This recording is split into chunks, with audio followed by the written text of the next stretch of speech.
Hi hello నమస్తే. నేను మీ lucky దలింగేష్. ఈ వీకెండ్ అయితే నేను ఆంధ్రప్రదేశ్ రాష్ట్రం కృష్ణా జిల్లాలోని మోపిదేవి గ్రామంలో వెలిసిన శ్రీ సుబ్రహ్మణ్యేశ్వర స్వామి టెంపుల్కి అయితే వెళ్ళా. ఇది దాదాపు 1000 ఏళ్ల చరిత్ర కలిగిన ఆలయం.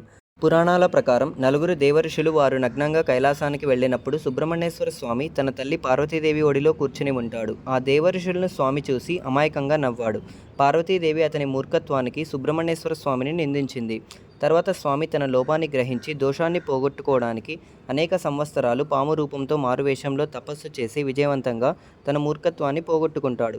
సుబ్రహ్మణ్యేశ్వరుడు తపస్సు చేసిన ఈ ప్రదేశం తర్వాత మోపిదేవిగా పిలువబడింది. అందుకే స్వామి ఇక్కడ నాగేంద్ర స్వరూపంగా పూజలు పొందుతాడు. సర్పదోషం, శనిదోషం, అలాగే కుజదోషం వంటి గ్రహబాధలు నివారించేందుకు భక్తులు వేలాదిగా ఇక్కడికి వస్తుంటారు. సంతానం కావాలనుకునే మహిళలు ఆదివారం, మంగళవారం ఇక్కడికి వచ్చి కొత్త చీరతో ఊయేల తయారు చేసి ఈ చెట్టుకు వేలాడదీస్తారు. త్వరలో పెళ్లి కావాలనుకునే వాళ్ళు బియ్యం, బెల్లంతో చేసిన పొంగల్ను నైవేద్యంగా పెడతారు. ఇక్కడ ప్రసాదం కౌంటర్, దాని పక్కనే నిత్య అన్నదానం అయితే ఉంటాయి. విజయవాడ నుంచి కేవలం 70 కిలోమీటర్లు మాత్రమే. విజయవాడకు వస్తే తప్పకుండా దర్శించుకోండి. ఇది ఒక దేవాలయం కాదు, భక్తులకు భరోసా ఇచ్చే దైవిక శక్తి కేంద్రం.